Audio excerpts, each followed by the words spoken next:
Hi, I'm Mark Rossano, founder and CEO of C6 Capital Holdings, coming to you from Primary Vision Network. Today on this edition of Conversations, we're joined by James West, who needs no introduction, but we're going to let him introduce himself anyway, give some color as to what's going on, what's new in the world, and then we'll just have a great conversation about what's happening in the oil space and what we think for the next year, 2 years out. Well, thanks, Mark, and thanks for having me on today. Always good to see you and good to talk to you. For those of you that don't know me, I run the oil service, equipment, and drilling research franchise at Evercore ISI. We're part of Evercore partners.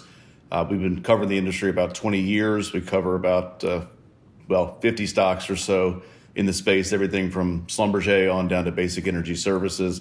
We've been the top-ranked team for a long period of time, and probably I would hope be the most prolific. I don't know if anybody can be more prolific than we've been, certainly recently.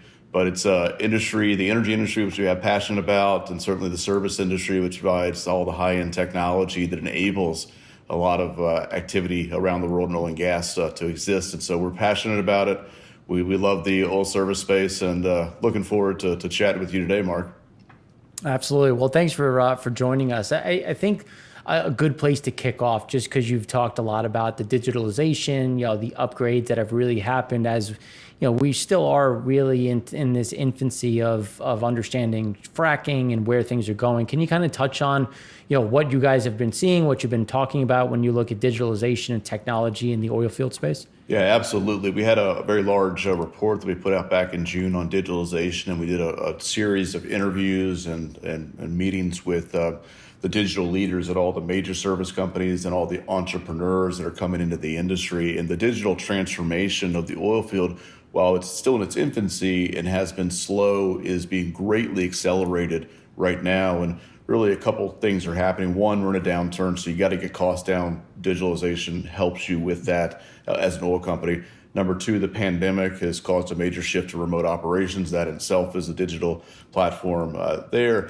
And then I think in general, kind of number three is just an awareness at the sea level and at the field level that we have to go digital. We have to play some catch up with other industries. And so the ultimate enablement here is to create safety, get people off the rigs, create automation, machine learning, and embed AI in drilling equipment and drilling tools so that the tools themselves using AI can make their own decisions. So instead of a driller sitting back in a room like this, watching 4 or 5 wells being drilled, making decisions, the tools can make decisions in real time without me having to do anything.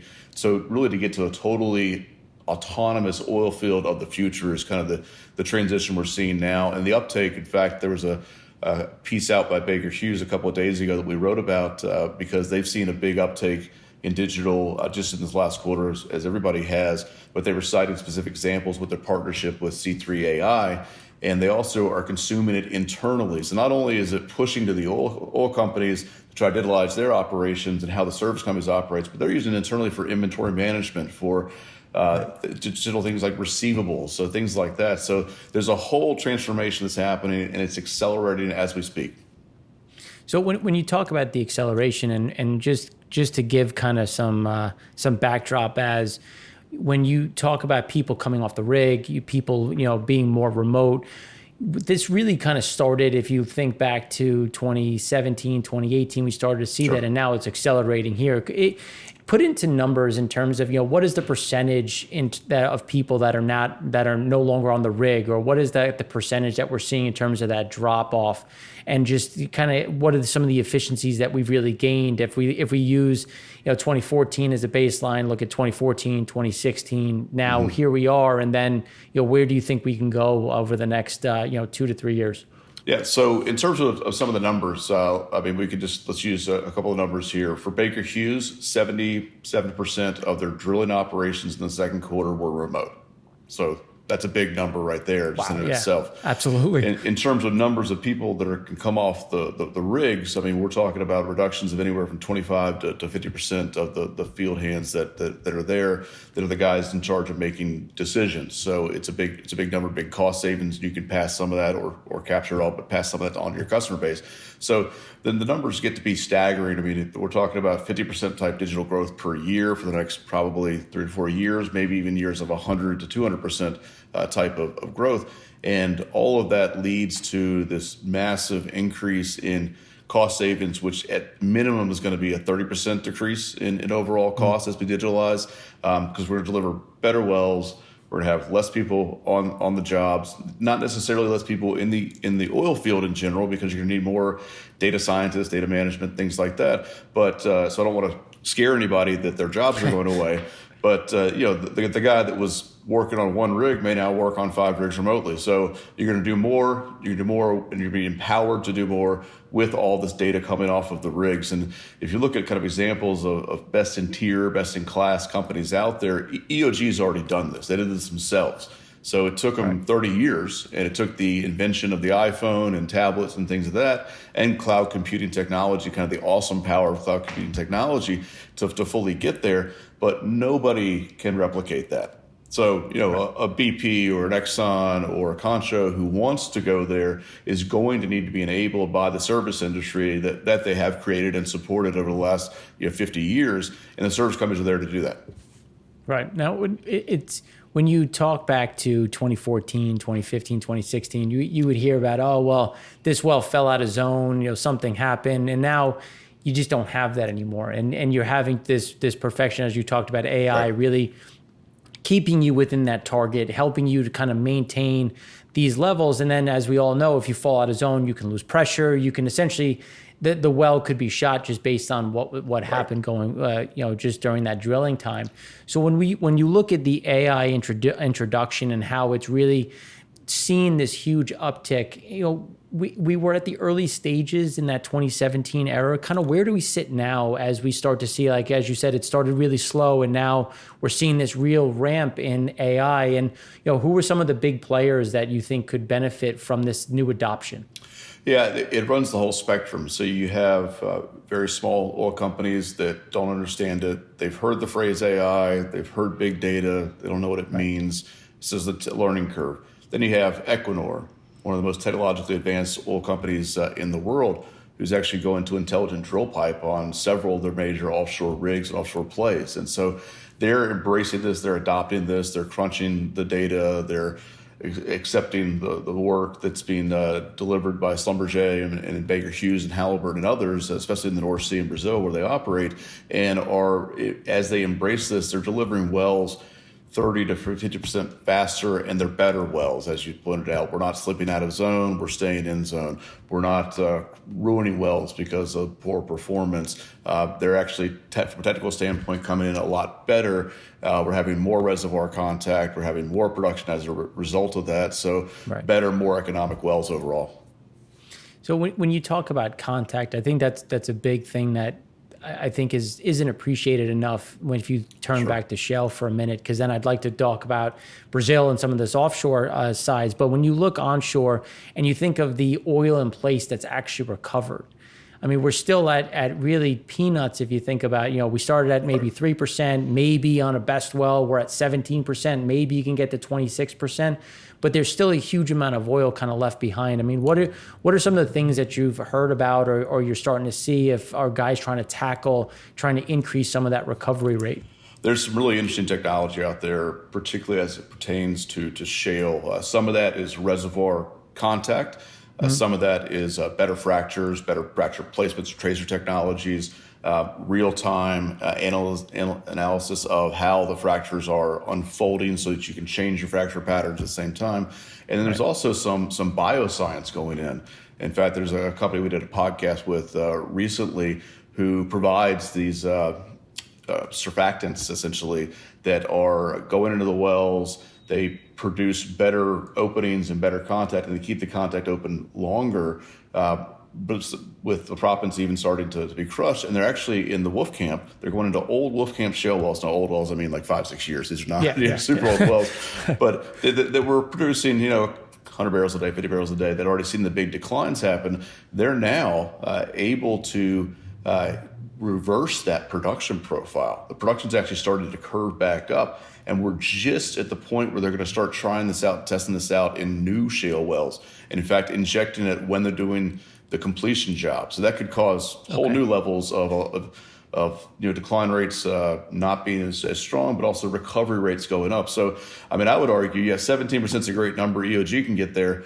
The average is like 9. I mean, it's horrific, the amount of oil that's left in place, especially when you have Equinor in the North Sea saying they're getting 70% out, and the global average is 40 to 45%. So that's the big key to making shale economic is the recovery rates. If we can make the recovery rates 15%, we're economic at these oil prices.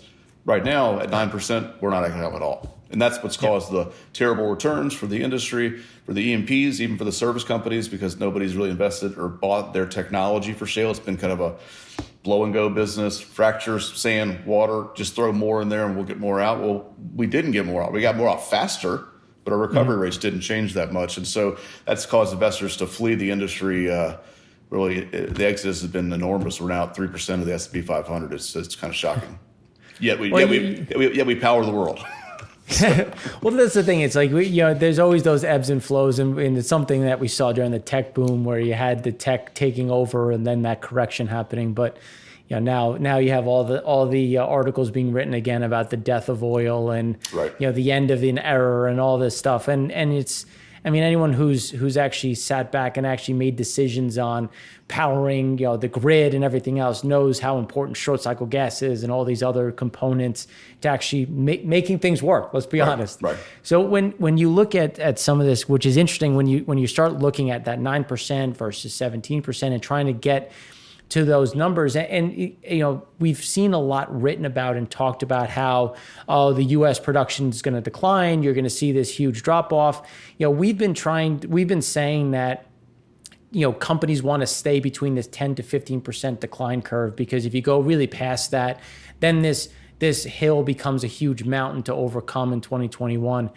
I mean, when you start to look at planning for that 2021 level and you start to see what's coming, I mean, what kind of companies do you think are in the right position to say, look, these guys are going to add value to the future in terms of maintaining that production, trying to protect some of these decline curves on a go-forward level? Well, I think it's the ones that are most conscious about that. I do want to get back into the end of oil conversation, because I find it to be a fascinating conversation, especially right now, as maybe too many people are sitting at home thinking about stuff, but this is the rich world kind of telling the poor world what we want them to do, and or the wealthy countries telling them what we want them to do. Yet people are still buying SUVs every single day, so we're not acting like what we're talking about.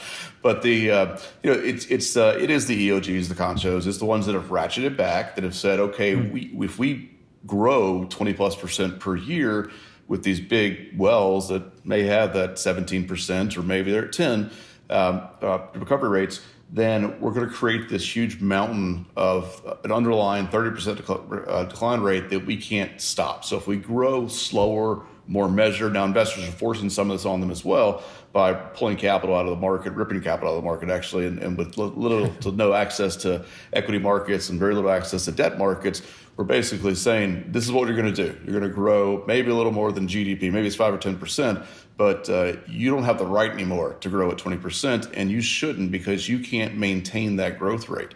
And so maybe that means it's a lower multiple business initially, but if you can show me the returns on that, because you get more efficient, you get better, you get more oil out, you stem some of those declines, then I will value you higher over time. I just need to see the returns, and the history of returns for E&Ps, as you know, and for oil companies, and for clean energy companies especially, is ridiculously bad. Yep. Now, when you look at, I think Halliburton said it back in a few years ago, where if you could increase the world's recovery by 1% of all basins, you'd cover world demand for 2 years.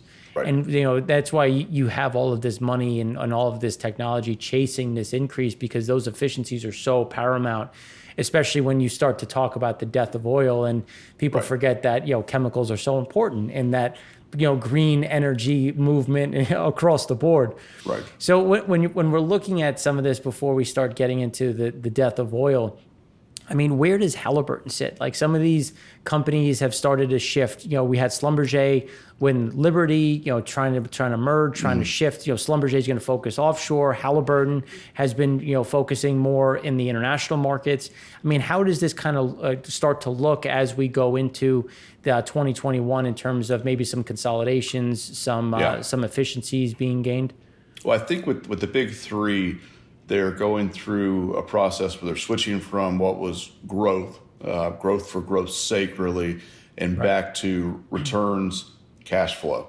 That's the mantra, returns and cash flow. They're looking at their portfolios and they're pruning their portfolios. So Schlumberger said, one stem, low return, probably better in somebody else's hand. Hey, we're going to do a stock deal. Let's do it with Liberty because they're one of the best fracking companies. They can libertize, if you will, the assets and can really do something special with the Schlumberger assets. And they got with them, by the way, the combined company came over with 500 patents. Liberty had 50. So there's some pretty interesting technology that Schlumberger brings to the table, and the Schlumberger crews and the expertise. And it also, in some ways, takes Schlumberger out of this pricing game that they were playing because they had been trying to get bigger in North America. It's a basin they have not particularly had very good success in historically because they've always been a big global company. Everywhere is home for Schlumberger. There's no backyard. Whereas Halliburton, North America is their backyard. They were the inventors of fracking.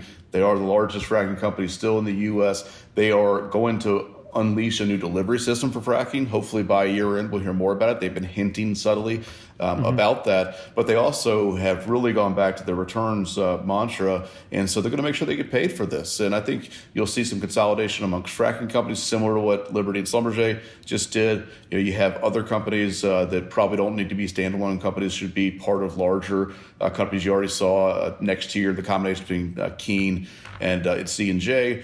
And there's others that are going through restructuring processes. There's no reason to buy them until they restructure, but they're going through restructuring processes. Outside of shale, North America, offshore has to restructure, especially on the rig side. And you've got 7, 8, 9 rig companies in some type of restructuring today. The bondholders are pretty consistent across the companies. I wouldn't be surprised to see some deals get done while they're going through the Chapter 11 process and come out stronger, leaner, get some of this G&A out of the system. You've seen some deals in the aviation space with Bristow and ERA. There could be more to come there. The boat space needs to keep consolidating. Tidewater and Gulfmark, which is the first of probably many steps. So I think we think about how does the industry heal? Well, one, we innovate out of the downturn, so we get better. Number two, we just restructure the companies, and that includes retiring tons of assets. So you have companies like a Brigade, a small private company, well service company, who has Project Dinosaur. It's a very interesting project that you can see on the website. They have videos up where they're actually just decommissioning rigs. They're not selling them for pennies on a dollar. They're not going to Ritchie Brothers and saying, hey, can you sell this stuff for me? I don't care what you get. So somebody else has it. I mean, they're really taking assets out. So you restructure and you take out assets. That's the first step. The second step is then, of course, M&A, and we're kind of getting to that step. And then the third step here is going to be the recovery in oil prices, and that will happen as a result of no investment now. Right. And when Jen, for those that don't understand, know, or are just starting to learn, when you have assets like that, typically bonds will be tied to it. There'll be some type of asset valuation. So a lot of times if you're retiring an asset, you're going to have to worry about, well, how many bonds are attached to it? What is now the NAV, which is why a lot of this will happen either during a pre-pack, which is a prepackaged deal, into Chapter 11 for restructuring. So this is all happening simultaneously to try to get some health back into the market. And now, when you're looking at some of the innovation that you talked about and some of this growth that we've seen, there's been a lot of commentary where, we haven't invested, there's going to be this drop off, but then you look at Brazil, you look at Guyana, and you look at some of these, really strong assets that we continue to develop because now we have the ability to understand pre-salt versus post-salt and start to innovate ways to increase tiebacks and to increase the production facilities so that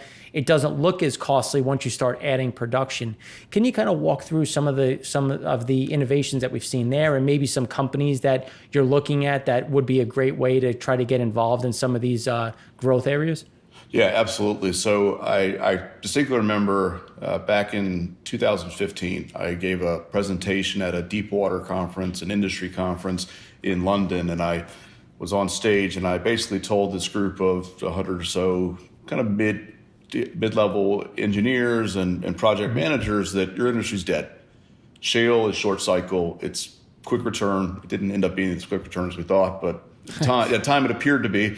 And I said, you've got to innovate. You've got to change. There's too many cooks in the kitchen. You got to go to one supplier. Your suppliers need to consolidate. You need to have one guy managing the project, and your bosses can't come in and say, we're going to change the whole thing midway through, because deep water development had gone from exploratory well to first development well or production from 5 years to 10 years. And that sunk capital in a cyclical business is very, very scary. And so people, of course, were going to move into shorter cycle, perceived higher return places like shale. So FMC Technique getting together, a clear example of that. And they're taking the view that I've got vessels that come from the top side, from the water, and I can manage everything I'm doing on the subsea surface that I've got boosting, so I can help with reservoir recovery rates. Schlumberger buying Cameron. Schlumberger says, I've got reservoir expertise. I'm coming up from the reservoir. I can also boost, and I can make your subsea operations more efficient. And I'll have a partnership or a JV or a loose partnership with Subsea 7, and they'll put all the equipment in place. So two different strategies, but both, one on the FMC side or Tech Deep side, saying, we're going to get your costs down. So that one was adopted more rapidly, quite frankly. And Schlumberger saying, we're going to increase your recovery rates. So that takes longer to prove that out. But I think both will be successful over time in doing that. And so as these world-class plays like Guyana and Suriname and pre-salt Brazil are opening up, they're opening up at a point where the cost to the oil companies has been reduced and the risk has been reduced, because it's not 25 different suppliers trying to sell you products with different agendas. A subsea equipment supplier wants to sell you steel, as much steel as they can. They don't care. But if your subsea supplier also is the guy that has to install it because he has the boats, like take the FMC, well, he doesn't want to steel to have too much steel. He just wants to get the job, make it be more efficient, because he's paid on probably a lump sum contract. And so the faster you get everything in place and get the job done, the more profits they have. So the incentives are now realigned. But I will tell you, so I got off the stage, about 15 guys at that conference kind of surrounded me. I thought, oh man, this is not going to be good for me. I'm in trouble. But they all said, you're exactly right. What you're saying for the industry is right. We've got to get better at this. We've been throwing away money left and right. Mm-hmm. But the question we have for you is, do our CEOs understand that? Do they know that? And the good news is, maybe they didn't then, they do now. These are conversations at C-level to C-level on major projects, C-suite level on every major project. So when Technip FMC negotiates for what they're going to do in Guyana with Exxon and Hess, they're talking to Darren Woods. They're talking to the CEOs. These are not mid-level executives getting together. It's coming from the top and then going down throughout the organization, because everybody understands we've got to innovate, we've got to get better. Mm-hmm. We got to fight against all these other outside external factors, whether it's clean energy, which is, from an economic standpoint, doesn't make a lot of sense, but social pressures, things like that. And if we can get better at this, then we have a viable future here. Right. And for those that are listening, it's an interesting case study when you start to look at $100 oil was out there, and yet some of these offshore guys were already losing money. So you had all of a sudden these project costs were exploding. You were having these issues, these overruns, and people were like, it's okay, it's $100 oil, where you could just pop a hole somewhere and then you'd make money. But now there's more strategy, there's more strategic natures of how are we going to deploy capital, as back to James's point about cash flow and how important that cash flow is, which I think is going to be a huge factor as we go forward. And the one question I have is, when you have these conversations, it seems like people are starting to get a bit more intelligent about the quality of crude, because we're starting to see, the shale put on a lot of light sweet, yet we have a lot of, heavy, sour, medium sweet demands, which is, again, coming from that Latin America, West Africa side. So when you're seeing some of this capital deployed, are you having conversations or seeing people having conversations about, well, what is the quality and what is the kind of that net back? Because you're starting to see some of these, premiums get moved into some places that we really haven't seen ever before in the history of oil? Sure. It's a totally legitimate question. I did want to bring up one thing on Ghana I forgot to mention. For every dollar that Exxon puts into Guyana to get the same amount of oil out of the Permian, they have to put in $4. So 1 versus 4, I go Guyana all day long. Companies are getting more sophisticated on grades of crude, the oil companies, because the refineries are telling them we can't be awash in light sweet crude that we can't refine. Nobody has the demand for those refined products. And so they are being more strategic about their portfolio, particularly the majors, I would say. The majors and then some of the more companies that are integrated with a chemical company, so like a Saudi Aramco and with SABIC and that acquisition and their plans to be a major petrochemical provider. You have to understand what grades you're investing in, what grades you're importing, what grades you're bringing to the market. So it is, the sophistication has risen significantly. It's not just as easy, and I know it seems easy from the outside to say, well, we found oil. But the bigger question is, what kind of oil? What grade of oil? Can we even refine this oil? Is the refinery close by? Do we have to transport it halfway around the world? Who's the end consumer? So there is a lot more sophistication to this that gets lost, of course, on the investment market, who's just saying, great discovery. Yep. Well, and the one thing that was interesting when we started having, when the Frac Spread Counts really started to break that 50 number and start getting to, into the mid 40s, we were hearing feedback that refiners were starting to panic. They're like, well, we still need feedstock. We still need stuff coming through. So all of a sudden you started seeing refiners saying that they would pay up to keep people active and, keep some of the feedstock moving, because a lot of some of these shale plays go directly into a refiner. Like you said, the end user is so important when you start to look at some of this activity, because there are comment out there where, oh, don't worry, the frac spread's going to go to zero. Everything's going to, everything will normalize itself. It's like, well, that really can't happen. That's not how this works. There's a lot of things behind that. So when we start looking at some of the, some of that math, when we're looking at basins that might be an interesting investment or at least an interesting play outside of the common ones, is there anything that you're hearing or seeing in terms of the U.S.? Like, where are people starting to talk about that, may not be the Permian or maybe a little bit kind of outside that normal? It's slow days, I'd say, on the U.S. Everyone got so big in the Permian that they're planning on getting back into the Permian in more of a big way. There's a view that the Bakken and Eagle Ford have already kind of moved to their mature levels, and they'll be in decline going forward.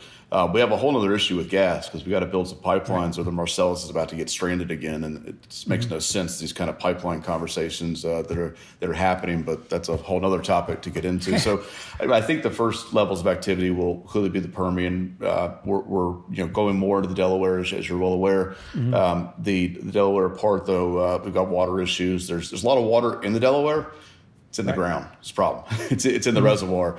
So you're producing 4 or 5 barrels a day of water per barrel of oil. In the Delaware, you want it to be more like 2 or 3, where you're getting most of the rest of the Permian. So we got to get water in to get more fracking done, then pull that water out. And so it is becoming a little bit more complex. And so you're seeing certain different infrastructure projects that are going forward in places like that. But I think the Permian, and particularly Delaware, are where we're going to see the bigger pickups in activity, at least over the next 12 to 18 months. Okay. Now, when before we start talking about Appalachia, because I know gas has been very interesting in terms of some of the moves it's had, if we start to see some of this activity come back, let's talk a minute about horsepower and supply. I mean, we've had a lot of this stuff, this equipment that's been sitting on the sidelines, might have been worked through. Do you see any kind of concern in terms of where that horsepower can come from? Not just the equipment, but also the labor, if we do start to see some of this activity pick up? Because how many times can you be furloughed or let go over a 5-year period? So the horsepower gets beat up. The one beautiful thing about fracking is that while we always overbuild fracking, happens every single time, when we're fracking 24/7, when things are tight, you bang up that equipment pretty badly. And so attrition is real. Attrition, it can be anywhere from 3 years to 5 years for a life cycle. Maybe you can send it to 7 if you're very good and do a lot of maintenance, like let's say a Halliburton does. But you don't get much more out of the equipment, and so it goes away fast. I think that in general, I don't worry as much about the horsepower component to it. I think If we need engines, Caterpillar's there for us. We need transmissions, Cummins there for us. I think we're okay on rebuilding some of the equipment. I'm really worried about the manpower, though. These guys don't want to come back. They're not going to come back. And where do they go? They go into construction. Well, what's leading this recovery in economics in the U.S.? It's housing. Housing is on fire right now. Part of that's the exodus from big cities, wanting to move in the suburbs, things like that, caused by the pandemic. Part of it was we were already heating up anyway. And then timber prices went up again. So house prices are exploding, along with just incredible indicators on the housing cycle. Our housing analyst, Stephen Kim, actually put out a note last week and called it the golden era of housing. And that's a big call. And all the numbers really support it. And these guys they'll go do that or something else. So marrying that back to the digitalization, I mean, is there a certain amount that can be replaced where we can say, look, we may not need the same percentage, or is it something where, look, we're at the bone right now and we need to really start hiring people back to really get this going? Or is there enough digitalization and some AI out there where we can get to a certain point before we start to see kind of this pain? So I think there's a bit of that because we are able to eliminate some of the guys that needed to be in the trucks, in the data trucks, watching the frac jobs happening. They can do that from somewhere else, or one guy can manage several frac jobs at one time. So there's a bit of that, but you still have to have somebody carrying the cement around, somebody there for health, safety reasons on site. A company man may not need to be there, but at least somebody from Liberty, if Liberty's fracking the job, at least needs to be there. And you got guys hauling equipment and stuff. So there's drivers and trucks, and we haven't yet automated the process. We're getting close, but we're not there yet. We're really efficient at getting sand and water to site, and the trucks are coming in and getting off site in 90 seconds, and it's pretty amazing how we're doing it. But they're pump and jump jobs. So we dump the sand, and the sand gets hauled off somewhere else, put in a silo, and it sits there and waits, and then it gets used. There's automation, there's robotics that can be involved in that to make these things, these operations more and more efficient. So that's the next level. Right. I'm not sure that we're quite there yet. That includes the artificial intelligence, but also just the digital part. And if you talk to a Solaris or someone like that, I mean, absolutely technologies on the silo side are coming down that path. Trucking technology is getting better. We'll probably start to automate some of that delivery processes. It's happening. We're not there yet. We're better automation on the drilling process versus the completion process today. It's fascinating to me for an industry that's so technologically advanced. We can drill a hole. We can be in 10,000 feet of water in 50-foot seas. We can drill through that water column, down 5 miles, go left, right, up and down, and hit something the size of a golf ball. Yet we're not technology companies, of course. So we're dirty oil companies. But we're really good at the finding the reservoir. We have a lot of information that we're seeing. What we're really bad at is actually the completion side. And that's what's got to be improved. I mean, I've been on well sites where we're doing a frac job, and quite frankly, they're very boring because it's all happening, several miles beneath you, and you don't hear the big explosions, just noisy, because they're pumping all the fluids in. But if you're sitting in the data truck and you're watching the guys that are using the advanced analytics on the fractures, and they can show you, and you can see how the perforation is going, and where the fluids are going, and where the proppants are getting put in place, and what's coming back out, they're almost surprised at which frac jobs, which zones work, which stages work.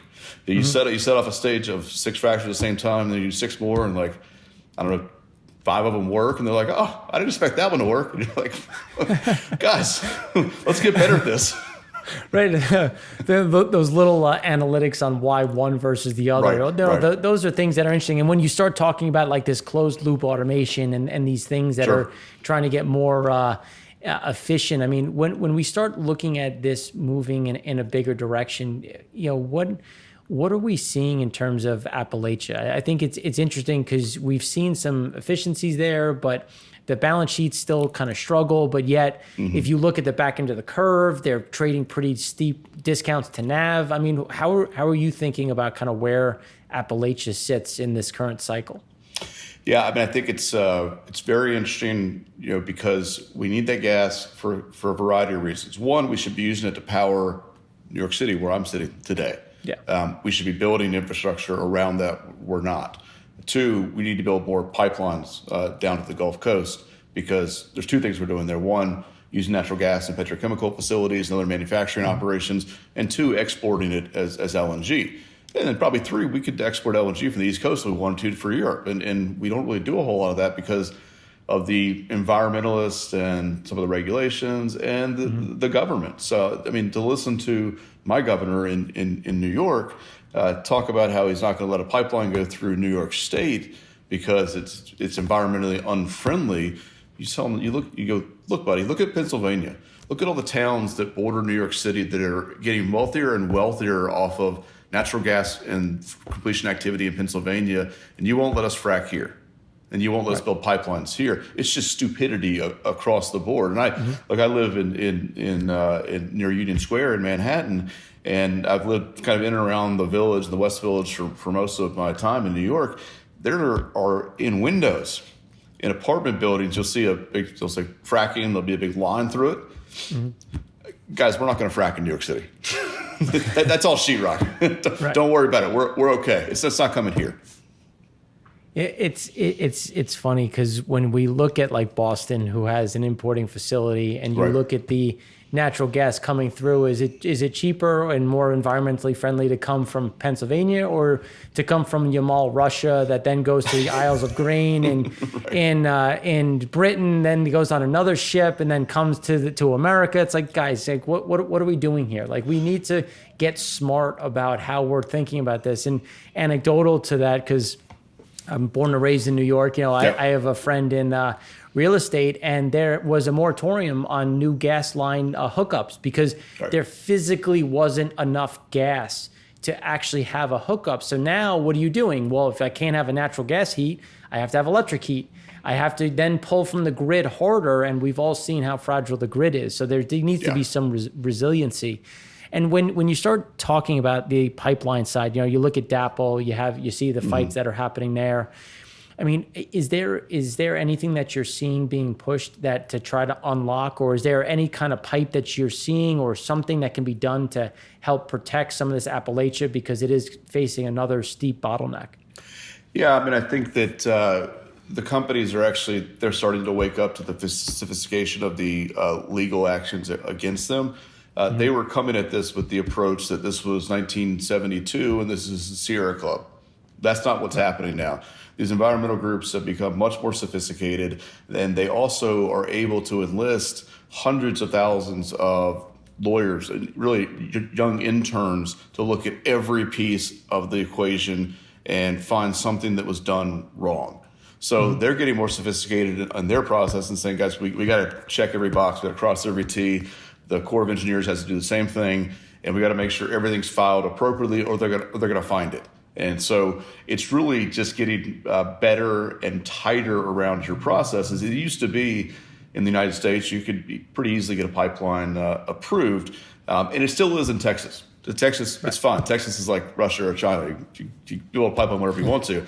The problem is we got a lot of gas in the Northeast. The Northeast is not energy friendly, by any means. And so the process here is just harder. So we got to get more sophisticated. You're going to have to hire more legal teams, and you got to be as sophisticated as the people coming against you. And it's interesting. I mean, what would a 2020 podcast be without talking about COVID? You know, and I know that, you know, I live on Long Island. I know my electricity bill went up $45 a month. And as you see people staying at home, and now you're starting to see some of these states lose some of their income, as you talked about, with people going from urban to maybe suburban, moving outside of these areas, and tax revenue becomes an issue. I mean, do you think that there could be some openness to like, hey, why did my electricity bill go up? It's like, well, I have a way to bring it back down.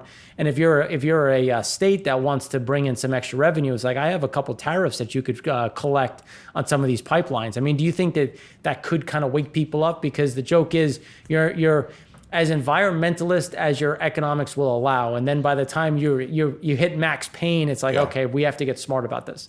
I think ultimately, I'm a believer that economics wins the day. Ultimately, you know, and so that's why when you brought up Boston earlier, you know, every time I'm in meetings in Boston, you can look out the window and you see those LNG tankers coming in and unloaded LNG.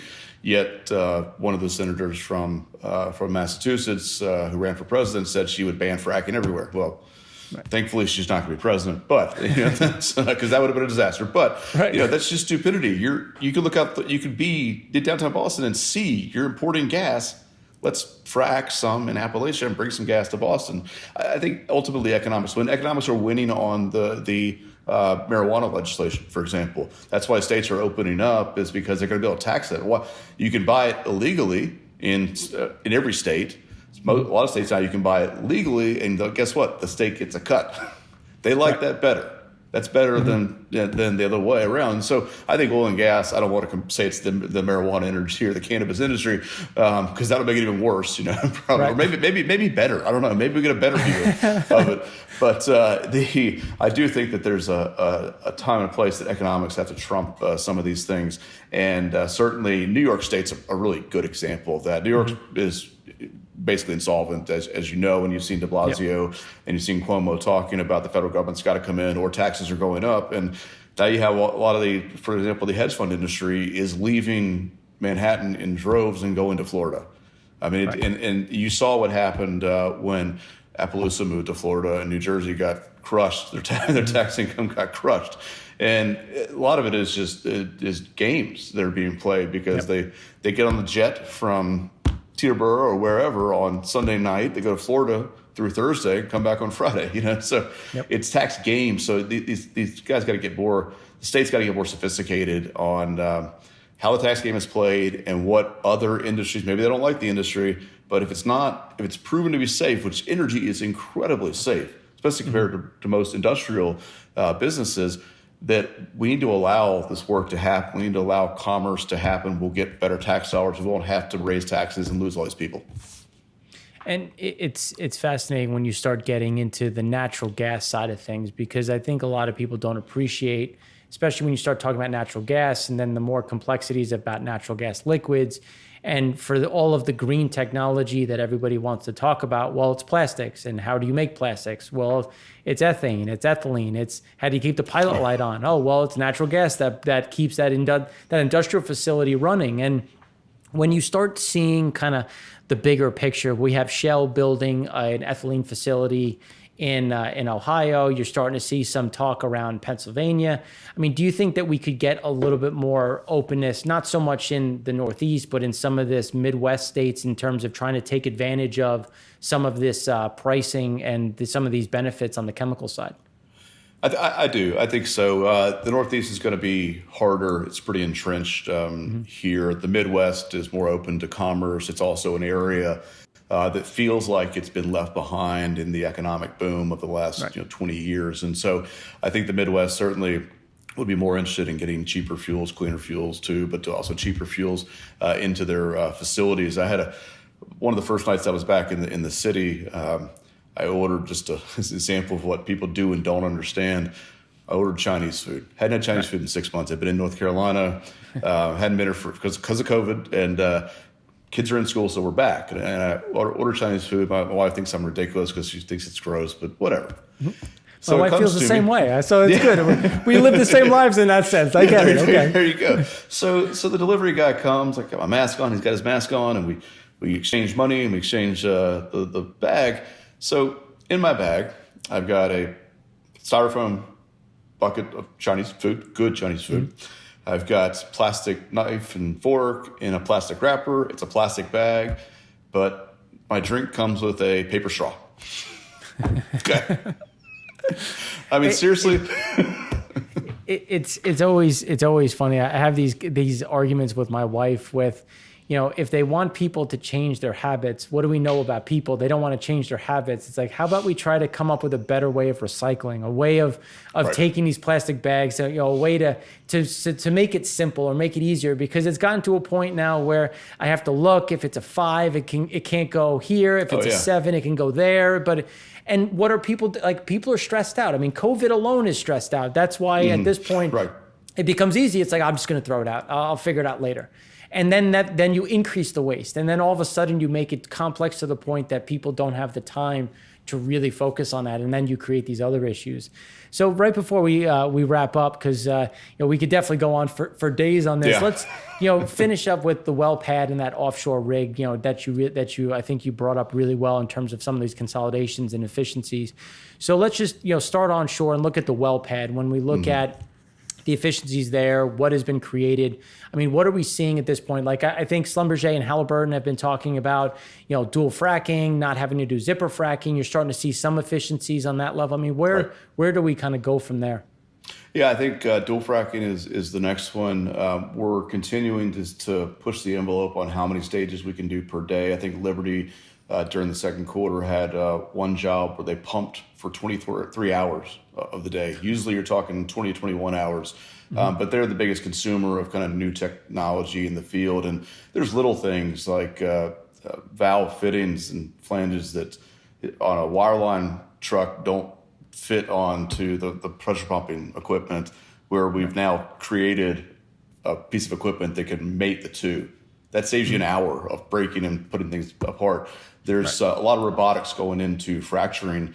That there's some new systems out there that are really unique that Halliburton's worked on. A company called FH is working on and is testing right now that could eliminate the 400 or so pipes that just go within a fracking, in the hot area of the well site down to 6 pipes. So there's things like that that are coming that'll make things more efficient, safer, cleaner as well. So I think as we get more efficient on understanding what the fractures are doing, maybe we're adding biosurfactants into the wells, which is crazy, but it could work.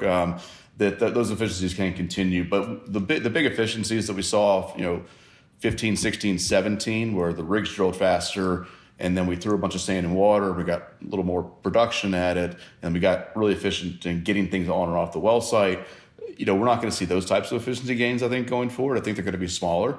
We're also going to have a problem with geology. The geology is going to deteriorate on us because we like E&Ps are prone to do. They drill their best wells when oil was, at this level back in 14 and 15 and 16.